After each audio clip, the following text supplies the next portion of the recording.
Descargo de responsabilidad. Canción de Hielo y Fuego o Juego de Tronos no me pertenece, ni ninguna de las imágenes mostradas. Este fic fue creado por mí con el propósito de entretener. Rodrik. Ser Rodrik se tensó al oír los quejidos lastimeros de algún desafortunado animal, acosado por alguna criatura de espanto en el infernal pozo de barro, juncos y más pozos de barro con algunas gotas de agua donde se encontraban ahora. Ser Rodrik hizo una mueca al ver en las sombras de la noche a sus hombres más cercanos dar un respingo, encomendando sus almas a los dioses antiguos, seguros de que no saldrían vivos de esta batalla. Miró a su lado izquierdo, donde estaba un hombre menudo junto a dos chicos, observando el río negro de aguas turbias e infernales frente a ellos. Parecía como si estuvieran observando el patio de su casa, sin preocuparse por los sonidos de pesadilla que llevaban a sus hombres a orar. Solo es una serpiente de pantano obteniendo su cena, una rana algo escandalosa, explicó Roland Reed con indiferencia. No se preocupe, Ser Rodrik.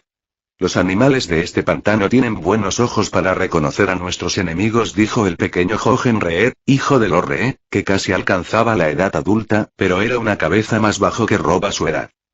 Sus palabras no dieron confianza a Ser Rodrik, pero el cuervo posado en el hombro del chico, con el que solía hablar de la misma forma que hacían el joven Bran y Rickon, le indicaba que este niño era igual que ellos. Ser Rodrik miró más allá de sus aliados, donde estaban sus hombres acompañados por algunos de los hombres de Lord Reed, que estaban allí para guiar el camino y asegurarse de que su ejército no terminara ahogado en algún pozo pantanoso. Al otro lado era lo mismo. 500 de sus hombres esperaban entre las sombras de los árboles del pantano, a unos 30 metros del río de la Fiebre. Enfrente de ellos, a orillas del río, se alzaban montículos cubiertos de matojos. Están llegando, dijo Jochen Reed, interrumpiendo sus pensamientos. Ser Rodrik miró a su izquierda, pero no vio nada acercándose. Aún así, susurró sus órdenes a sus hombres para que guardaran silencio y se agazaparan en sus lugares, aunque no era necesario, porque Ser Rodrik ya estaba ciego a más de 40 metros, y suponía que sus enemigos no estarían en mejor situación. Los hombres del hierro, cuya flota se aventuró por las aguas resplandecientes de la bahía, navegando desde el río Lanza de Sal y terminando en el río de la Fiebre para intentar tomar Fosso Cailin por el norte, se aproximaban. Su objetivo era sorprender a Fosso Cailin, pero ahora ellos serían emboscados, ya que Robb los envió allí con 700 de sus hombres y reforzados con 300 hombres de espada que dejó para proteger Fosso Cailin, además de los hombres de Roland Reed, que eran excelentes arqueros y les sirvieron de guía en estas tierras pantanosas. Así, los hombres de hierro, en lugar de dirigirse hacia una victoria fácil, habían caído en una trampa mortal, al igual que le ocurrió al viejo león Tywin Lannister, que al intentar tender una trampa al segundo ejército de Lord Stark, fue sorprendido, y todos sus preparativos casi le cuestan la cabeza. Ser Rodrik suponía que algún día, los enemigos de su señor se darían cuenta de que tender emboscadas era buscar la muerte, pero tal vez esa noticia no les llegaría en toda esta guerra. Poco tiempo después, Ser Rodrik escuchó un chapoteo en el agua. Fuera de las sombras creadas por los árboles, bajo la luz de la luna y las estrellas, el río se llenó de pequeños barcoluengos que avanzaban sin prisas pero sin pausas por las aguas oscuras. Su enemigo ya estaba allí, cubriendo todo el ancho del río con cientos de barcoluengos que debían llevar unos 2000 o 3000 hombres, quizás más, ya que él no veía el final de estos mientras alcanzaban su posición y pasaban frente a él. Ser Rodrik no hizo ningún movimiento y esperó por algún tiempo, con su cuerpo tenso y su mano sobre su espada, hasta que al menos la mitad de los barcos habían pasado. A lo lejos, más adelante, se escuchó un cuerno de guerra y tambores. ¡A las catapultas!, gritó Roland Reed, y por las orillas del río de la Fiebre, sus órdenes resonaron mientras grupos de hombres salían de las sombras de los árboles y corrían hacia la orilla del río. Ser Rodrik se unió a su grupo, llegando al montículo cubierto de matojos cortados, donde sus hombres despejaron una catapulta, piedras negras y barriles de aceite que ya estaban destapando.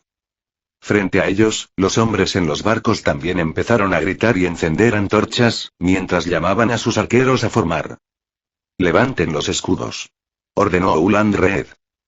5 hombres levantaron lo que en otro lugar serían puertas de madera, cubriendo 10 metros frente a su catapulta, que ya se preparaba para su primer disparo.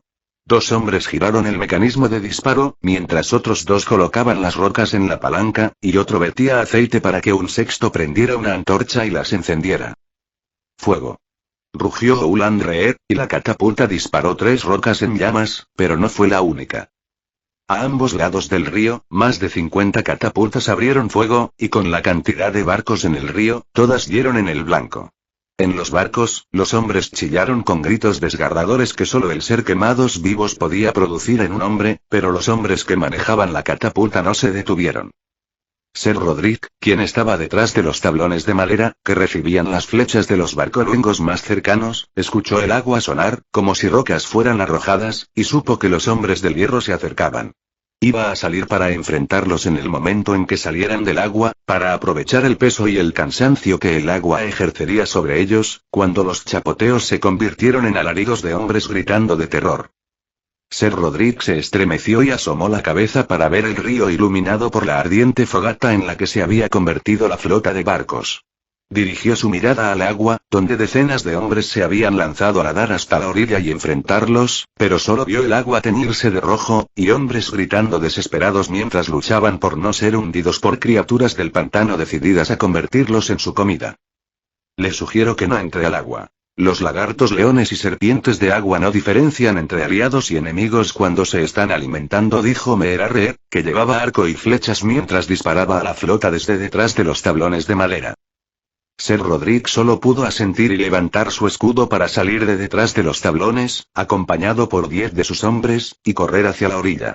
Él tenía 20 hombres, pero 6 de ellos disparaban la catapulta y otros 4 hacían guardia hasta que las recargas se agotaran. Al llegar a la orilla, Ser Roderick solo vio hombres aterrorizados y ensangrentados salir del agua. Hombres cuya voluntad era escapar, no luchar. Algunos con sus bocas llenas de espuma, como un animal envenenado. En el centro del río, seguían lloviendo rocas de fuego, ya que cada catapulta tenía 20 cargas y no habían disparado ni la mitad de sus tiros. Y finalmente, cuando las catapultas habían casi agotado sus cargas y más de la mitad de la flota de barcoluengos se había convertido en una gran hoguera, los barcos que habían navegado más cerca de la orilla se acercaron lo suficiente para tender tablones y bajar directamente a la orilla. Sin embargo, antes de enfrentarse a él, recibieron una lluvia de flechas de los hombres de Lorreed y luego se enfrentaron a una carga de él y sus hombres, que avanzaban en filas con armaduras de acero y lanzas. A 30 metros detrás de ellos, en la fila de árboles, los hombres de Ulandreed disparaban flechas sin cesar, ya que la mayoría de los hombres del hierro no llevaban armaduras de acero, e incluso las de cuero eran escasas. Eran presa fácil. Y al terminarse las cargas de fuego para la catapulta, Ser Roderick organizó a todos sus hombres en 2 filas de 10. Mantengan las filas.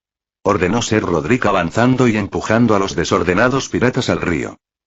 Eran bandidos y una doble fila de 10 hombres bien armados con armaduras de acero y lanzas pudo con 50 de ellos.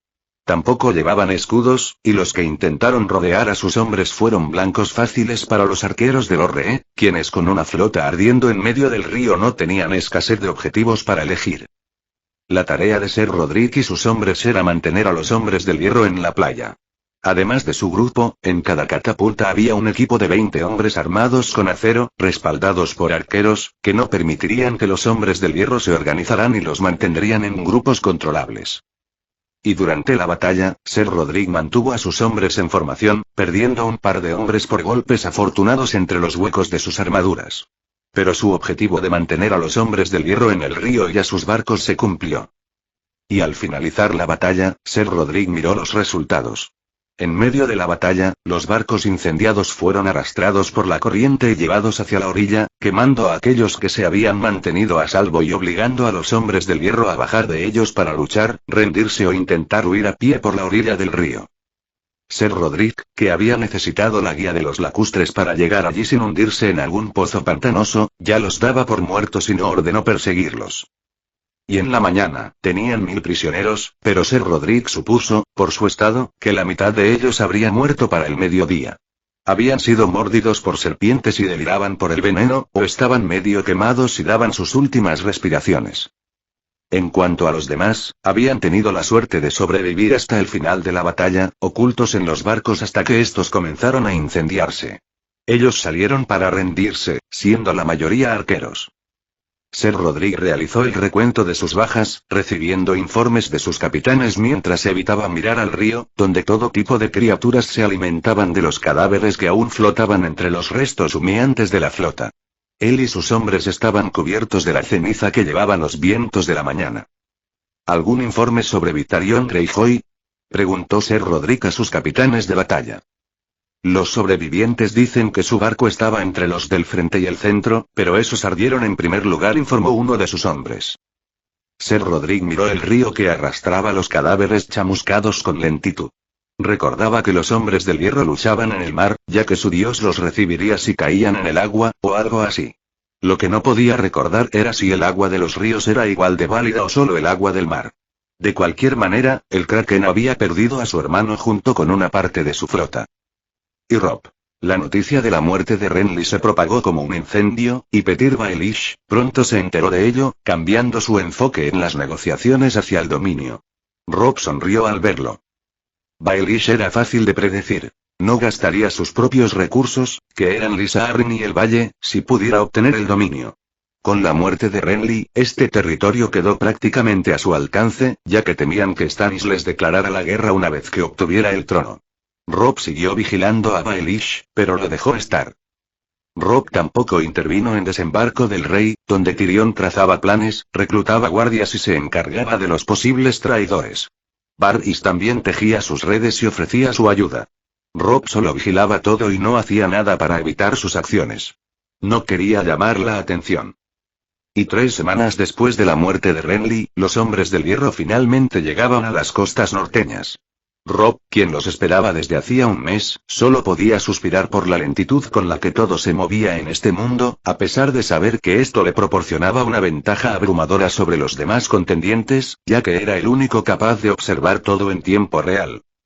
Además de él, estaba Melisandre y sus visiones del futuro, pero no se podía comparar con él, ya que esas visiones eran limitadas y no le permitían enviar mensajes en tiempo real por todo el reino.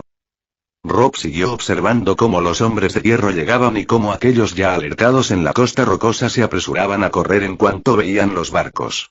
Ya habían sido advertidos por una de las cartas escritas por el maestre Lurin, que golpeó en el rostro a su líder, aunque este tardó un poco en encontrar a alguien que supiera leer. Sin embargo, finalmente obedecieron las instrucciones y pusieron vigías. Cuando Theon desembarcó, encontró aldeas de pescadores vacías, lo que lo hizo mirar nerviosamente a su alrededor. Incluso preguntó a sus hombres si habían visto algún cuervo, y estos lo miraron como si fuera un estúpido. Robb, que lo observaba a través de los ojos de un ratón desde un cobertizo, rodó los ojos. A pesar de eso, observó con decepción cómo Theon ignoraba sus advertencias veladas y caía de lleno en su trampa. Lo dejó a su suerte porque él y sus hombres estaban en la costa, mientras Invernalia se encontraba en el centro del continente, y les tomaría bastante tiempo para llegar allí. Por otro lado, la flota de hierro ya se había internado en su territorio y pretendía infiltrarse con una flota utilizando su propio territorio para atacar Foso Cailín. Robb había gastado una fortuna en aceite y rocas negras, que eran petróleo, pero Oland Reed y Ser Rodríguez las convirtieron en cenizas, tomando a los hombres de hierro completamente desprevenidos y causando una masacre. Querer tenderle una emboscada a él era simplemente buscar la muerte, y Victarion Greyjoy comprendió eso cuando él y su armadura se hundieron hasta el fondo del río de la fiebre, convirtiéndose en alimento para los lagartos leones y las serpientes de agua. Robb tampoco olvidó a la hermana loca de Theon, Asa Greyjoy, y revisó a los 500 hombres, que eran 200 de la guardia de Invernalia y 300 del pequeño ejército que había mandado a entrenar con Ser Rodríguez y que envió como refuerzo a Bosque Espeso hace 2 semanas.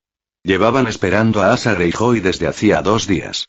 Preparaban todo para emboscarla, ya que la orden de Robb era asegurar la captura de Asa Greyjoy, y eso solo podría lograrse emboscándola. Los cazadores de Bosque Espeso y los guardias se ocultaban lo mejor posible en los alrededores del fuerte. Robb quedó satisfecho con sus preparativos, y como Asa Greyjoy aún estaba a una semana de distancia, no vio la necesidad de enviar más órdenes. Y al siguiente día, Robb concentró sus esfuerzos en atacar el segundo de los pequeños castillos en las tierras de los Lannister que había invadido, para atraer la atención de Tywin Lannister, a quien también tenía vigilado y cuya correspondencia controlaba. Robb no pensaba permitir que le llegaran noticias sobre el levantamiento del asedio a Bastión de Tormentas hasta que él lo decidiera. Sin embargo, no había hecho ningún movimiento con la correspondencia a ese momento para evitar levantar sospechas y para que Tywin creyera que estaba bien informado acerca de la situación de la guerra. Y un mes después de la muerte de Stannis, Robb fue a su tienda temprano y ordenó detener las acciones militares sobre un castillo en las tierras del oeste. No tenía interés en capturarlo ni en provocar una masacre. Solo buscaba que los lores del oeste llamaran a Tywin para que los defendiera. Robb detuvo el ataque porque Petyr Baelish se acercaba a Puente Amargo, donde el ejército Tyrell, liderado por Mace Tyrell, aún estaba acampado. Mace no sabía cómo salir del enredo en el que se había metido y estaba al borde de una crisis nerviosa debido a su madre, que era una verdadera arpía. Ella no dejaba pasar un día sin reprocharle por el desastre en el que estaban ahora debido a él, y cómo Stannis les cortaría la cabeza a todos. Stannis no era del agrado de muchos señores, pero eso no significaba que sus habilidades de mando fueran despreciadas. La reina de espinas calculaba que en un enfrentamiento, Stannis los derrotaría, a pesar de que ellos tenían un ejército el doble de grande. Lo que ellos no sabían era que Stannis los había olvidado tras rechinar los dientes y maldecir. Solo pensaba en el trono y lo único más importante que eso era reclamar Bastión de Tormentas, la casa del heredero Baratheon, que su cuidador se negaba a entregarle. Robb tampoco intervino allí porque le convenía que los Tyrell siguieran asustados. Toda la atención de Robb estaba en Petyr Baelish, que ya veía el campamento del ejército Tyrell y se preparaba para acampar y empezar las negociaciones en la mañana. Ordenó a sus guardias montar la carpa y buscar agua para bañarse y cambiar de ropa. Parecía que planeaba ir a negociar esa misma noche. Robb tomó control de uno de los cuervos del campamento Tyrell y lo hizo volar hasta la cima de un árbol, de donde sacó una carta y la dejó caer en la entrada de la carpa de Mace Tyrell. Un guardia la recogió, pero el revuelo del cuervo alertó a Margaery Tyrell, que había llegado para consolar a su padre. Salió a ver qué ocurría y al ver la carta, se puso pálida, arrancándola de las manos del guardia y escondiéndola. Luego entró llamando a su padre. Parece que tener mala reputación a veces es útil, pensó Robb, mientras volvía su atención al cuervo que vigilaba el campamento de Baelish. Mientras Robb estuvo ausente, Baelish se había bañado, vestido con seda y subido a su caballo. Con la caída de las sombras y la puesta de sol, que tiñó el cielo de color rojo, Baelish señaló el campamento de los Tyrell a más de 1 kilómetro de distancia. Mientras hablaba con su típica sonrisa astuta para ordenar la marcha, un cuervo pasó sobre su cabeza y le arrojó una serpiente venenosa. Robb se lanzó con las fauces abiertas y cayó sobre su cuello, hundiendo sus colmillos para inyectar el veneno. El caballo de Baelish se encabritó y él cayó hacia atrás. Robb lo mordió nuevamente en el cuello y antes de que sus guardias llegaran, ya lo había mordido 2 veces más en la cara. Baelish se las arregló para sacudírselo, gritando de dolor debido a la caída. Robb no insistió y dejó que la serpiente herida siguiera su camino. Recuperó el control del cuervo para observar cómo Baelish, mientras sus guardias lo levantaban, empezaba a convulsionar luego de pedir un maestre. Para sorpresa de Baelish, cuando sus 20 hombres lo vieron agonizar, 15 de ellos, que conformaban su guardia personal, se apresuraron a montar en sus caballos y huir del lugar. Los otros 5, que eran de los capas doradas, se miraron entre sí sin saber qué hacer. Finalmente, al ver el campamento Tyrell y después a Baelish, quedó claro que tampoco apostaban por su vida. Sin embargo, Robb supuso que no podían huir para salvar sus vidas y se apresuraron a levantar a Baelish para llevarlo al campamento Tyrell. Y 20 minutos después, Robb sonrió aún más cuando los guardias Tyrell expulsaron a un Baelish moribundo. Un maestre lo examinó y luego hizo una seña discreta a un señor, quien se apresuró a ir con Mace Tyrell. Este, a su vez, ordenó que lo sacaran del campamento y que mataran a sus guardias si no obedecían. En las manos de Mace Tyrell estaba su carta abierta, pero en su interior no había nada. El perspicaz cerebro de Margaery comprendió que Baelish era su carta y actuaron en consecuencia. Y joven, el uso que le das a tu magia no es diferente al de aquellos que usan la magia de sangre, como esa sacerdotisa roja, reprendió el cuervo de 3 ojos, que vigilaba sus acciones. Tonterías. Esa mujer es solo una niña en comparación conmigo. Si quiero provocar el terror con mi magia, te aseguro que ni siquiera tú serías capaz de imaginar las cosas que puedo hacer, dijo Robb, molesto por la interrupción en ese solemne momento, que era la agonizante y miserable muerte del asesino de su padre.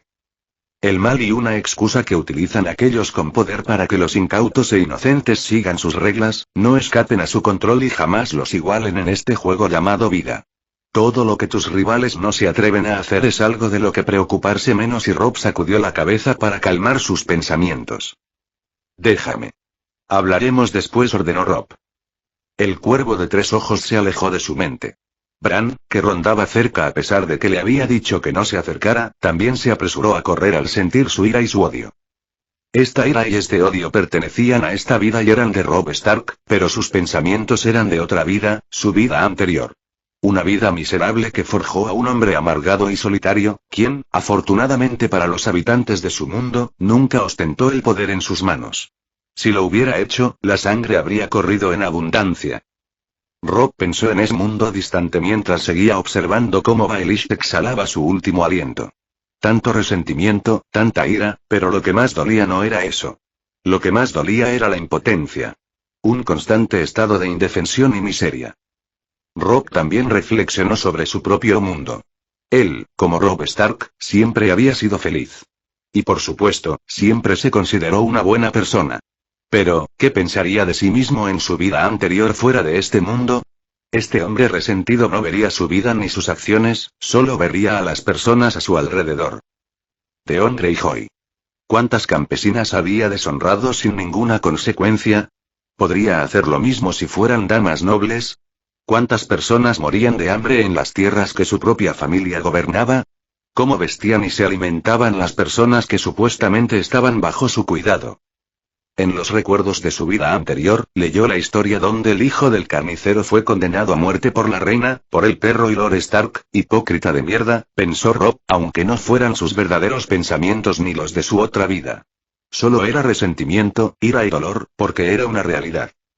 Y Robb no se marchó hasta que Petyr Baelish murió, tan hinchado y morado que era irreconocible. ¿A cuántas personas debía Baelish? Él no era muy diferente de la reina. Negocios de prostitución, especializado en complacer todo tipo de fetiches. Servicio forzado y Jaime Poole, la amiga de Sansa que siempre andaba detrás de él en Invernalia, ruborizándose cada vez que lo veía. Una niña tonta, al igual que sus hermanas, hermanos y él mismo. Con la cabeza llena de fantasías y, al igual que él, con la desafortunada suerte de ver cómo todas sus fantasías se convertían en una realidad ineludible. Jaime era la dama de compañía de Sansa y también iba a ser intercambiada con ella, pero había caído en manos de Baelish y había sido sometida a brutales palizas de las cuales aún no podía olvidarse.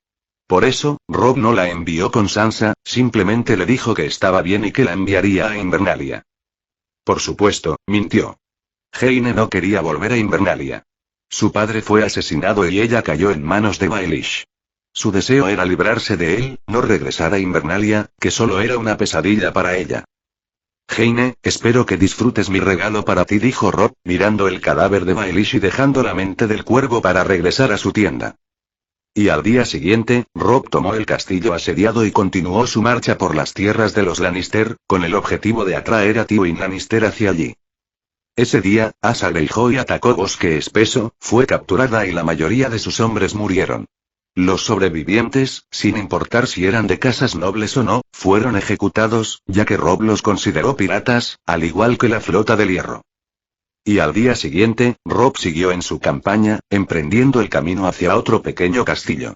Robb tenía 8000 hombres con él, para no alarmar al león y que éste le persiguiera, y también para poder cruzar las montañas sin problemas. Robb ya había informado a sus hombres en Aguas Dulces sobre el plan, porque después de conocer a Edmure y su boca parlante, Robb decidió que no era de confianza y dejó órdenes selladas para él, para cuando Tywin decidiera marchar. Y Robb se enfocó en pequeños castillos, tomando uno tras otro en las semanas siguientes, hasta que, un mes después de llegar a la costa, Theon y los hombres de las islas estuvieron cerca de Invernalia.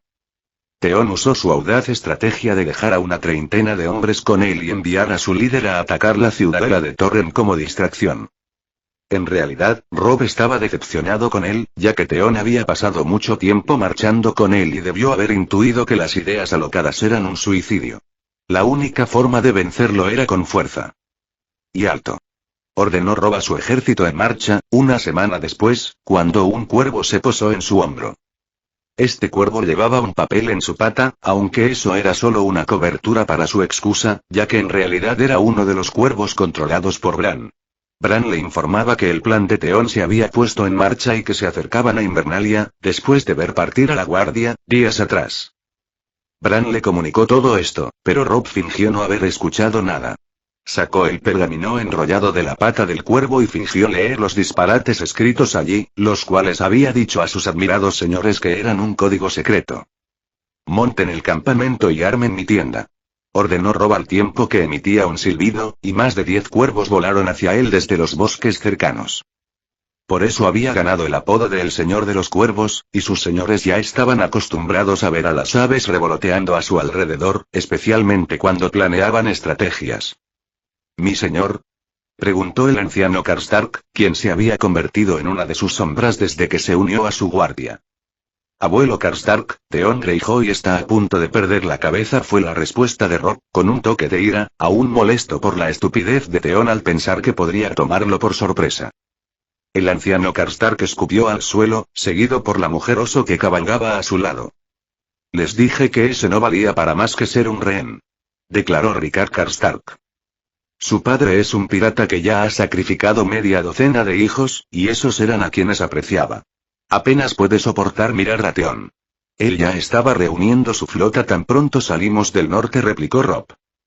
Los señores que habían cabalgado apresuradamente hacia él al ver a los cuervos revoloteando sobre él, lo miraron consternados. «¿Por qué no nos advertiste? El norte está expuesto», reprendió el gran Jon. «¿Para qué causar alboroto?», preguntó Robb con calma. «Los hombres del hierro son piratas. Un ejército de 1000 hombres bien armados es suficiente para detenerlos. Por eso dejé 300 hombres en Foso Cailín, nuestro punto de retorno en caso de que me haya equivocado. Además, antes de partir, dejé órdenes para entrenar a un ejército adicional de 1000 hombres en Invernalia. 700 de ellos, liderados por Ser Rodrik y apoyados por Lord Ulandred y sus hombres, han emboscado a la flota de hierro que se dirigía a atacar Foso Cailín, llegando por el río de la Fiebre. En este momento, su flota está reducida a cenizas, y Victarion Greyjoy, su comandante, es alimento para los peces. Otros de esos hombres han capturado a la hija del Kraken cuando atacó Bosque Espeso. Ahora los usaré para capturar a Theon y poner fin a los herederos del Kraken», explicó Robb. Sus señores lo miraron como cuando descubrieron que había planeado el atentado contra el brazo del Matarreyes al salir de Invernalia. Pero esta vez, nadie escupió al suelo, ya que su honor no había sido manchado. «El lobo astuto», exclamó el gran Jon, un hombre que Robb pensaba que era propenso a cambios bruscos de humor y que le había puesto casi todos sus apodos. El ejército vitoreó detrás de él, y algunos señores asintieron en acuerdo. «Están asustando a mis cuervos. Armen el campamento y mi tienda. Tengo que organizar una emboscada a medio continente de aquí», ordenó Robb. En realidad, la acción ya estaba en marcha, pero no podía decírselo a sus señores en ese momento. Y media hora después, Robb estaba sentado sobre sus rodillas en el suelo de su tienda, con los ojos en blanco, y Viento Gris montando guardia a su lado. Fuera de la tienda, sus 20 guardias tenían órdenes de matar a cualquiera que se acercara sin una buena justificación. Ahora, todos sus señores tomaban en serio esa orden cada vez que la daba. Durante toda la guerra, el supuesto método de enviar cartas con cuervos entrenados para entregarlas en persona había sido su principal recurso de guerra, proporcionándoles muchas victorias y estrategias fáciles. Por eso, se trataba con un celo asesino cuando se ponía en práctica. Y después de que Theon viera partir a la guardia de Invernalia hacia su supuesta distracción, esperó varios días. Una noche, cuando estuvo seguro de que los guardias no regresarían, Theon dio la orden de atacar a la medianoche. Sin embargo, los guardias que él había visto salir ya lo rodeaban en ese momento, y apenas unos minutos después, fue apresado sin dificultad, ya que eran 200 hombres bien armados contra unos pocos. Y a medianoche, Theon yacía en una celda en Invernalia, esperando su juicio, mientras sus secuaces ni siquiera llegaron allí, ya que fueron ejecutados al momento de su captura. «Tonto», acusó Bran a espaldas de Hodor, mirando a Theon con expresión de desastre en su celda. «Joven Theon, se esperaba más de usted», dijo el maestre Luwin con pesar. Robb no diría lo mismo. Era evidente que esto era lo máximo que podrían esperar de él. «Mátenlo», sentenció Rickon, cuya respuesta para cualquier cosa que lo perturbara era ordenar decapitaciones. «Joven Rickon, cálmate», reprendió el maestre Luwin. Yo soy Theon Greyjoy, heredero de Pike, tengo un deber hacia mi familia, dijo Theon, mirando a Asa Greyjoy, quien había recibido varias palizas y estaba inconsciente a su lado. Asa no se había comportado con propiedad, y la última patada la recibió al entrar en la celda. Ahora estaba inconsciente, considerando que venía de bosque espeso y había estado recibiendo palizas a diario por su rebeldía, no era algo extraño. A Asa Greyjoy no le gustó que la mayoría de sus hombres fueran masacrados en la emboscada.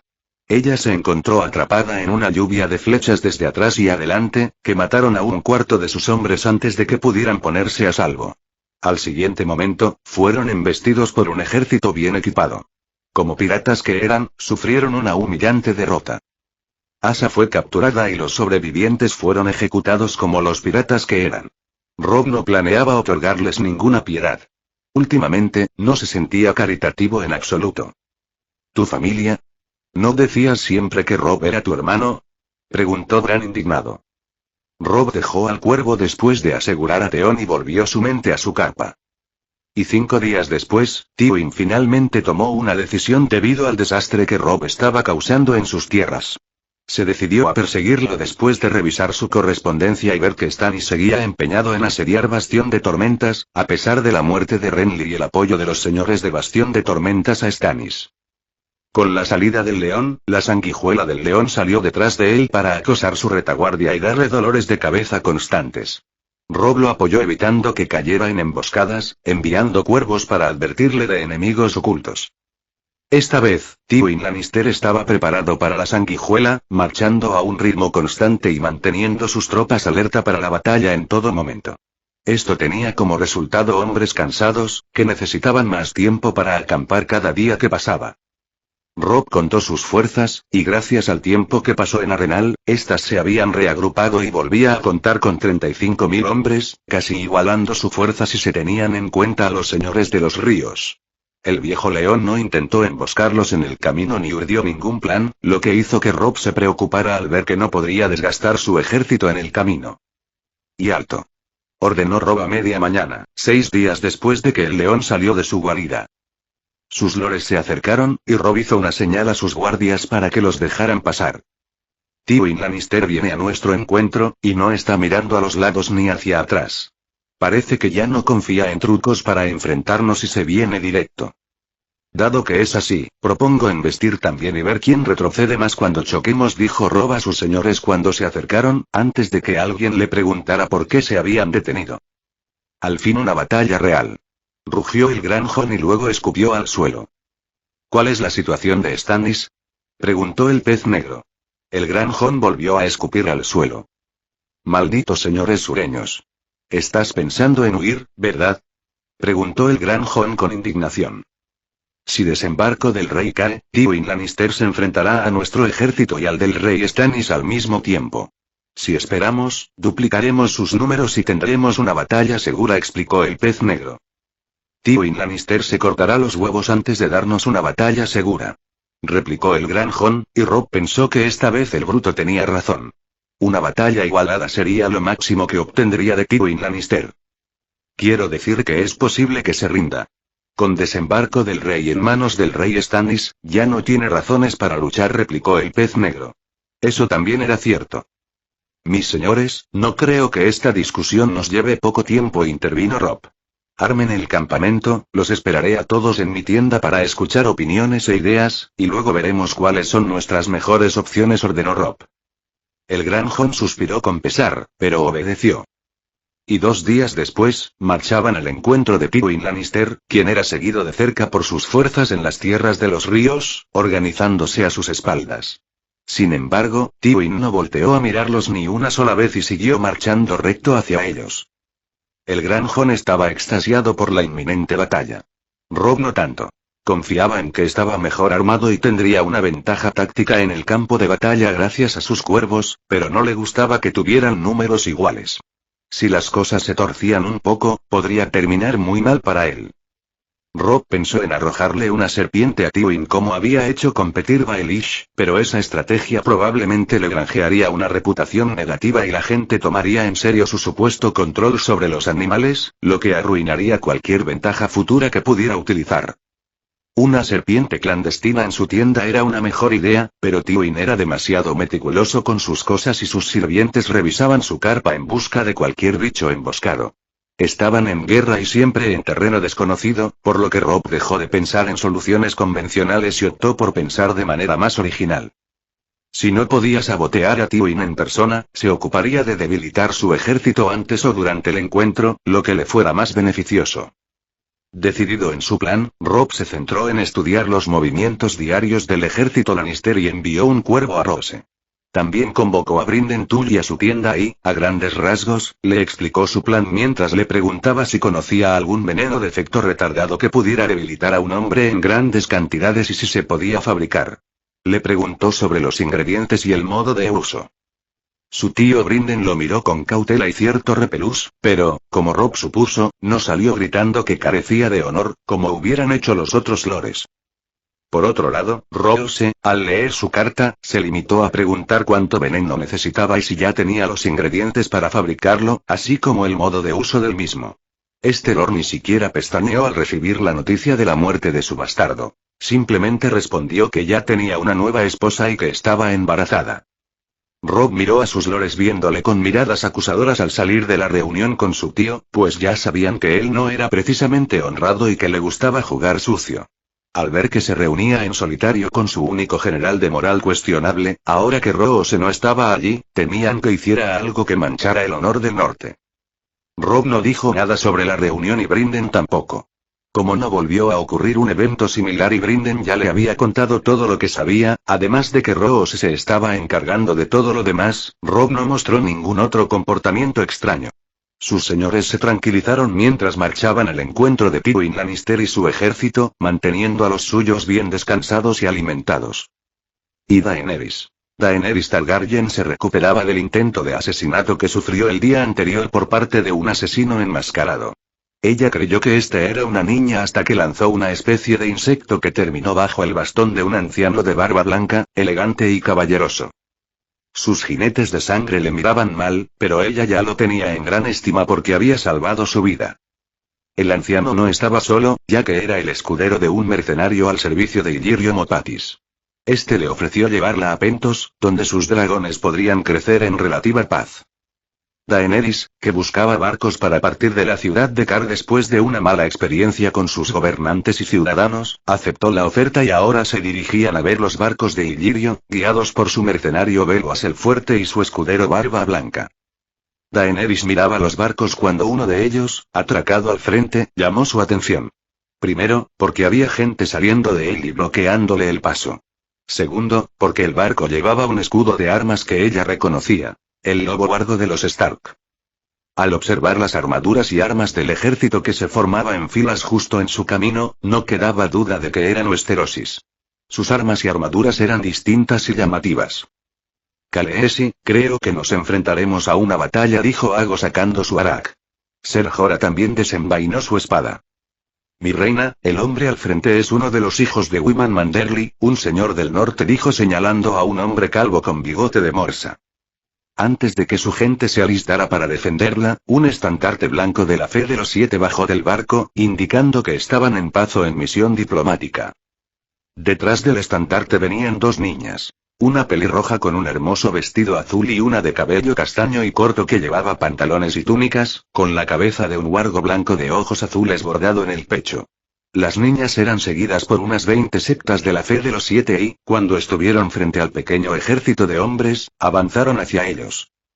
Mi reina, deberíamos retirarnos, aconsejó Ser Jorah. No huiré, Ser Jorah. Además, llevan un estandarte de paz, dijo Daenerys. ¿Qué es un estandarte de paz?, preguntó Rakaro con urgencia. Dany supuso que era por si se trataba de un arma desconocida. Significa que no pelearán con nosotros y que solo quieren hablar, explicó Daenerys, mientras los Dothraki la miraban con incredulidad. ¿Por qué desembarcar un ejército si no van a atacar?, preguntó Jogo. Daenerys no sabía cómo responder a eso sin sumergirse en un interminable río de preguntas. Guardó silencio y esperó a que las dos niñas se presentaran ante ella, ya que estaban a 10 pasos de distancia. A su alrededor, muchos curiosos veían lo que sucedía y murmuraban. El portador del estandarte llegó a 3 metros de ella y se apartó para revelar a las dos niñas, escoltadas por 2 filas de septas, y detrás de ellas, el pequeño pero bien armado ejército de norteños.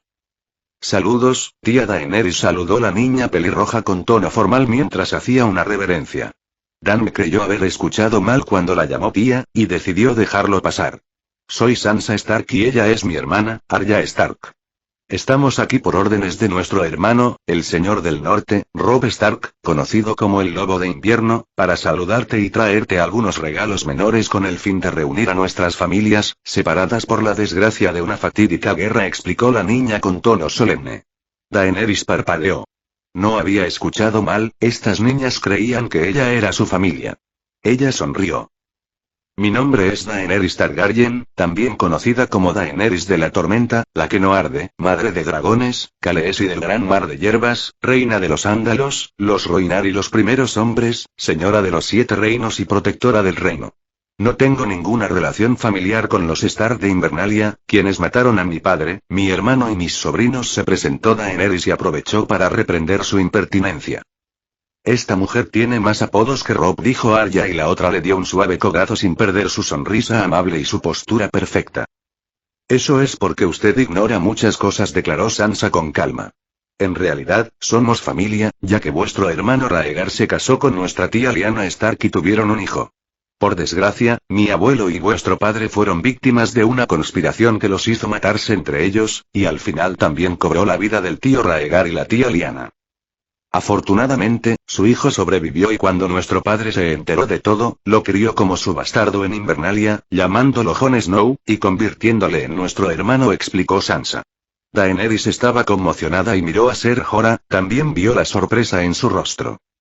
Mi reina, de hecho, he escuchado el nombre Jon Snow, y de cómo Eddard Stark lo trajo de vuelta de Dorne junto al cuerpo de su hermana Lyanna, pero todo lo demás, nunca lo había escuchado, dijo Ser Jorah, todavía lidiando con la sorpresa. Majestad, si me permite, antes de venir aquí, pasamos por Antigua y recuperamos estos documentos, dijo Sansa, y uno de los seguidores avanzó y le entregó un pergamino. Daenerys lo tomó y, después de leerlo, se lo pasó a Ser Jorah. ¿Crees que sea real?, preguntó Daenerys. Ser Jorah inspeccionó el documento. Podría ser falso, pero no tendría sentido, ya que si revisamos los libros de la Ciudadela, la mentira se revelaría fácilmente, dijo Ser Jorah.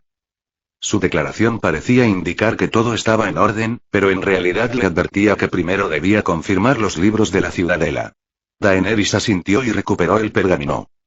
¿Y qué desean los Stark? ¿Jurar lealtad a la legítima reina de los 7 reinos?, preguntó Daenerys. Sansa negó con la cabeza. Los Targaryen perdieron el trono hace 15 años. Ahora eres una exiliada y, si deseas el trono de hierro, debes conquistarlo. Sin embargo, no estamos aquí por discusiones políticas, sino por una reunión familiar. Como dije antes, mi hermano ha escuchado de tu infortunio y, en honor a nuestro hermano Jon, ha enviado algunos suministros y a nosotras para conocerte. Si nos aceptas, también pasaríamos algún tiempo a tu lado, explicó Sansa con sinceridad. Y supongo que también os envía por cierto rumor sobre dragones, dijo Ser Jorah con sospechas. Ningún rumor, sentenció Arya. Daenerys debía admitir que su negación era convincente y... Mi hermano dijo que vería dragones si venía aquí. Si no hay dragones, yo me devuelvo para matar a los Lannister, agregó, y Daenerys parpadeó. Sí, sabemos sobre vuestros dragones, también hemos traído regalos para ellos, y no pretendemos robarlos, dijo Sansa Stark con un tono duro, mirando a Ser Jorah. Los Stark no traicionamos a nuestra familia, sentenció, y Daenerys vio cómo esas palabras afectaron a su consejero. Los Mormont tampoco traicionamos a nuestra familia, este cobarde sin honor es la excepción, sentenció una de las sectas. ¿Dacey?, preguntó Ser Jorah con incredulidad. ¿Qué haces aquí?, agregó. Perdió su honor y la exiliaron, dijo Arya. No perdí mi honor. Fui traicionada por mi señor y me vi envuelta en una conspiración, pero luego se aclaró todo y oficialmente no hice nada malo. Sin embargo, madre no lo cree así, se enfadó y terminé aquí, explicó Dacey. Le aplastó el brazo de la espada a Jaime Lannister cuando era su prisionero, y luego le mintió a su madre sobre eso. Está perdida, dijo Arya. Dacey se disponía a contestar, pero Sansa se interpuso y miró a Daenerys. Tía Daenerys, esperamos tu respuesta, dijo Sansa. Daenerys estaba en un dilema. Si fuera otro lord o sus enviados, ella sin duda los rechazaría y seguiría su camino. No aceptaría a nadie que no la reconociera como reina. Pero este caso era especial, porque podían ser su familia y decían estar aquí por ella, no para formalizar alianzas, aunque admitían que ya sabían sobre los dragones, lo que podría ser peligroso para su seguridad. ¿Y si decido quedarme con vuestros regalos? Preguntó Daenerys mirando el barco de las niñas. Puedes hacerlo, los regalos son tuyos, ya sea que nos recibas o no, dijo Sansa. Pero ese que estás mirando es nuestro barco. Tus regalos son los que siguen a ese, dijo señalando la fila de barcos después del suyo. Son 10 barcos comprados a Bravos, y sus tripulaciones ya han sido contratadas por 3 años. Dentro de ellos hay suministros alimenticios, armas y algunos equipos. Mi hermano se disculpa por la falta de oro, pero como ya debes saber, nuestra familia enfrenta una guerra. Nuestro señor padre ya falleció, razón por la cual nuestro hermano nos ha enviado a ti para mantenernos a salvo de la guerra, explicó Sansa con propiedad. Bueno, yo no diría que 10 barcos sean poca cosa, admitió Daenerys, que ni siquiera tenía uno. También se sintió un poco mal, porque recordó que en efecto, había una guerra en los 7 reinos y era muy posible que una familia que ya había perdido a su líder quisiera proteger a algunos miembros de ella.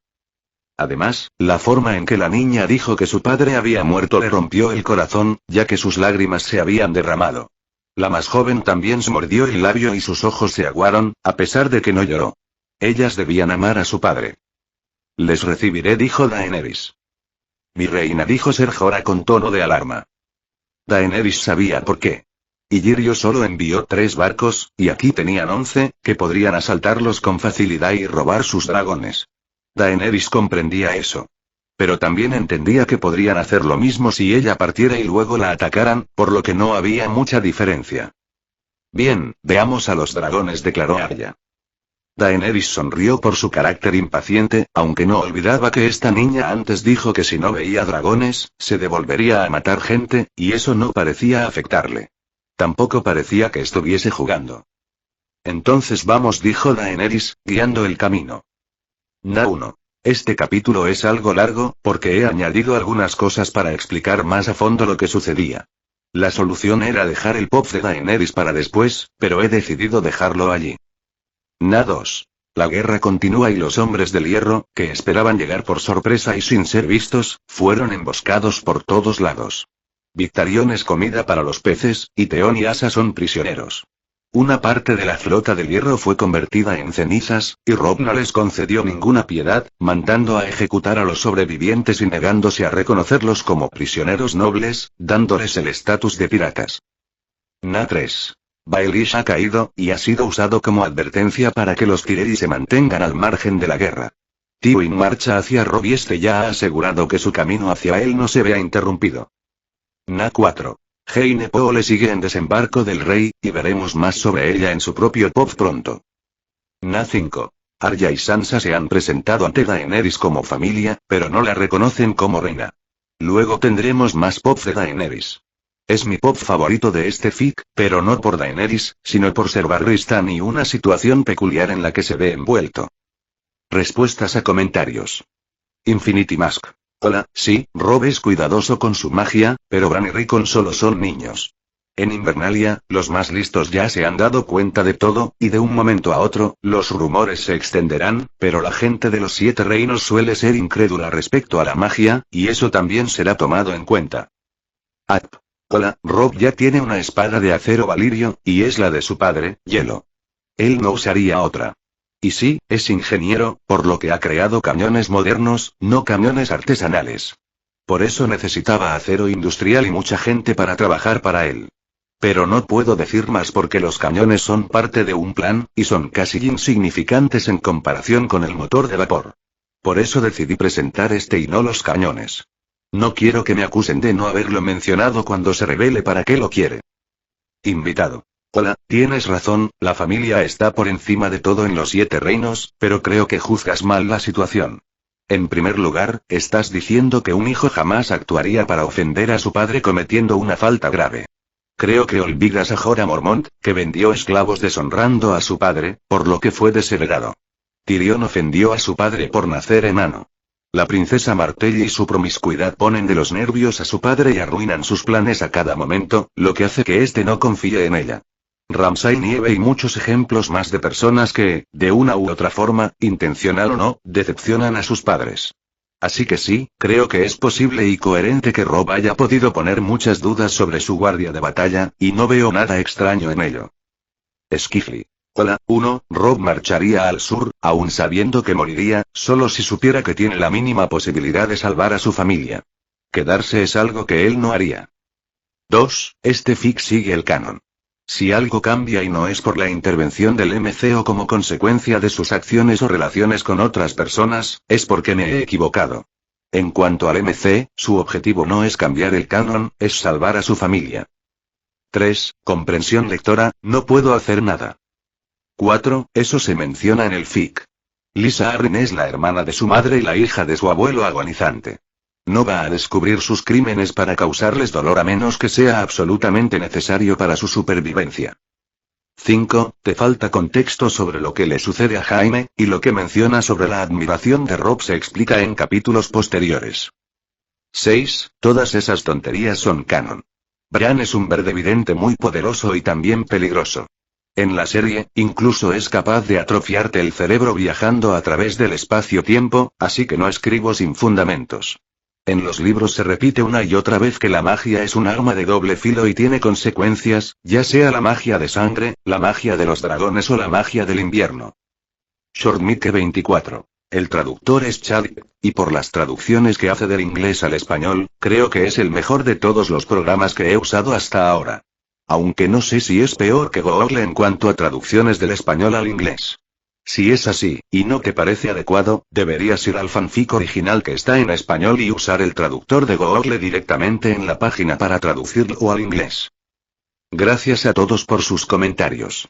Trataré de responder sus dudas en cada capítulo. Este es el final del capítulo, si les gustó denle like, y no olviden suscribirse, eso me anima a seguir subiendo vídeos.